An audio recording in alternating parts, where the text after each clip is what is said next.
மகள் சாக்ஷி ஆகிய நான் கிராமப்புறங்களில் பேச வந்துள்ளேன். நான் பேச போகும் தலைப்பு கல்வியும் அம்பேத்கரும்.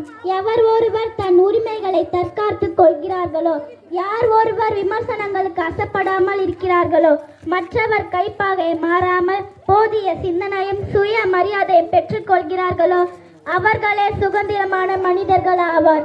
இது அண்ணல் அம்பேத்கர் உதித்த பொன்மொழி. அமெரிக்க பத்திரிகையாளர் ஒருவர் ஒரு நாள் இரவு நேரத்தில் அம்பேத்கரை சந்தித்த போது, நான் காந்தியும் நேருவையும் பார்க்க அனுமதி கேட்டபொழுது அவர்கள் தூங்கிக் கொண்டிருந்தால் மறுநாள் பார்ப்போம் என்று சொன்னார்கள். சரி, பட்டேல் அவர்களை பார்க்க அனுமதி கேட்டபொழுது அவர்களும் தூங்கிக் கொண்டிருந்ததால் மறுநாள் பார்ப்போம் என்று சொன்னார்கள். சரி, நீங்கள் மட்டும் இந்த இரவு நேரத்தில் விழித்திருக்கீர்கள் என்று கேட்டாராம் பத்திரிகையாளர். அதற்கு அண்ணல் அம்பேத்கர் கூறியது, காந்தி ஆசைப்படி இந்தியா சுதந்திரம் அடைந்தது, நேரு ஆசைப்படி செங்கோட்டையில் தேசிய கொடி பறந்தது, பட்டேல் ஆசைப்படி சமஸ்தானம் எல்லாம் ஒன்று சேர்ந்தது. ஆனால் என் ஆசைப்படி மக்களுக்கிடையே இருக்கும் பாகுபாடு, தாழ்த்தப்பட்ட சமூகம் என்று ஒதுக்கி ஒதுக்கி ஒடுக்கப்பட்ட மக்களின் விடியல் இன்னும் வரவில்லை. அதனால் தான் நான் விழித்திருக்கிறேன் என்று சொன்னாராம். அப்படி இந்தியா சுதந்திரம் அடைந்த பிறகு இரவும் பகலும் ஒடுக்கப்பட்ட சீர்திருத்தங்களில் இருந்து அவர் எடுத்த வழி கல்வி.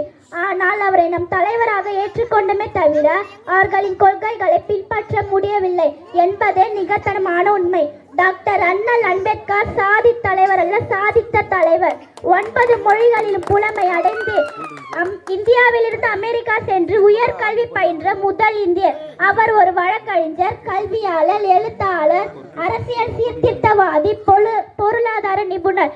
இன்னும் பல ஜாதி கோட்பாடுகளை, குற்றம் என்னும் பல சட்டங்களை இயற்றி ஆண் மேலே துண்டு போடக்கூடாது, பெண் மேலாடை அணியக்கூடாது என்ற ஒடுக்கப்பட்ட காலத்திலே கல்வியால் அனைத்தையும் உடைத்து மேன்மை நாடுகள் சென்று கோட் ஷூட் போட்டு வளம் வந்தவர் டாக்டர் அண்ணல் அம்பேத்கர்.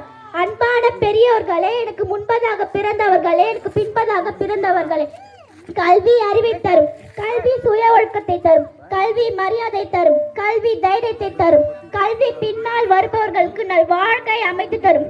நல்ல வாழ்க்கையை அமைத்து கொடுத்த சிறந்த வழிகாட்டி, காட்ஃபாதர் ஆஃப் இந்தியா டாக்டர் அண்ணல் அம்பேத்கரை தெரிவித்து, டாக்டர் அண்ணல் அம்பேத்கரை வணங்குவதை விட அவர்களின் கொள்கைகளை பின்பற்றுவதை சிறந்த பற்று என்பதை தெரிவித்து, அமைதி என்னும் ஆயுதத்தை எடுத்து கல்வி என்னும் போரை தொடுத்து ஒவ்வொரு வீட்டிலும் சட்டமேதைகள் உருவாக வேண்டும் என்று இந்த கூடியிருக்கும் அனைவருக்கும் முழங்க சொல்கிறேன்.